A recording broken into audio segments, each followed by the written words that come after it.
So would you be so kind to tell me who you are, where you come from, and a little bit about the issues that matter in your community? Thank you. My name is Judith Williams, and I'm from Waukesha, Wisconsin.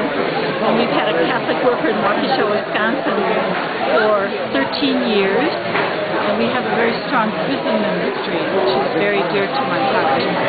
We also are working for restorative justice and the transforming of the prison.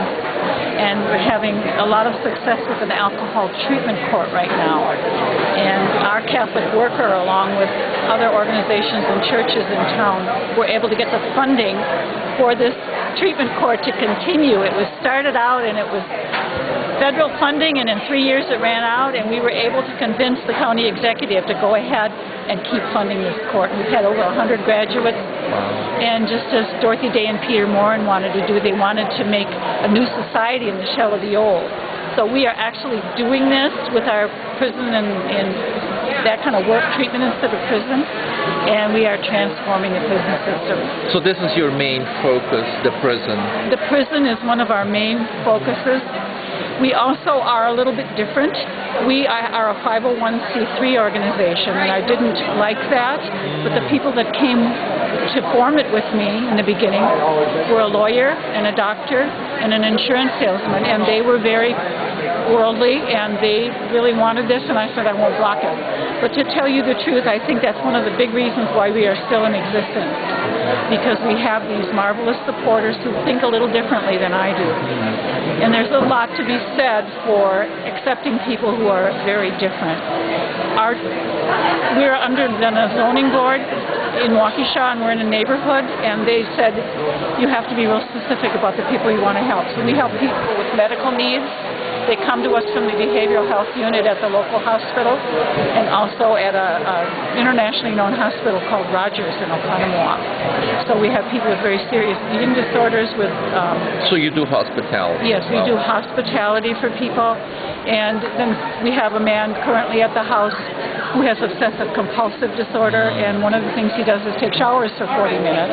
Wow. And I'm a music therapist. I have my master's degree in music therapy, and I was just talking to somebody about how important it is to be smart in this movement, not to be smarty pants, but to really have used your brain and trained your brain, because you have to deal with officials in the town, you have to deal with treatment teams and that type of thing.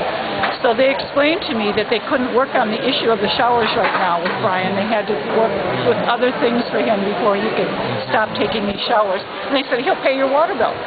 So that is the treatment for our guests, is to pay the water bill. Wow. So we have to be very, very flexible. We also have a nonviolent vigil we've had for 8.5 years.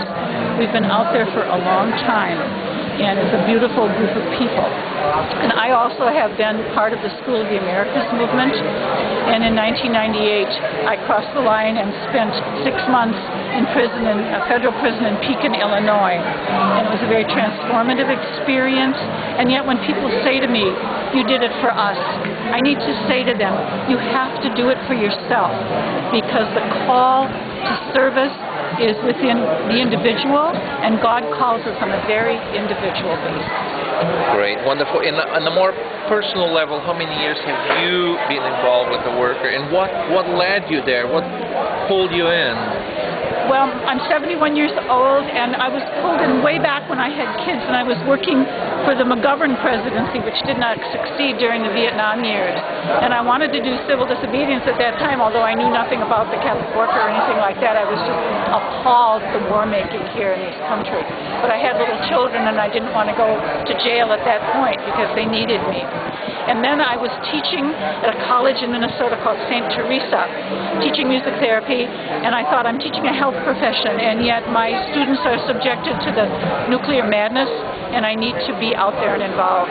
So I became a military tax resistor at that point, and I became involved with the Catholic worker movement. I became introduced to people who were out east at the Dorothy Day House in Washington, D.C., and at the Long Island house that was taking in Salvadorans. So I started there with the Catholic worker movement.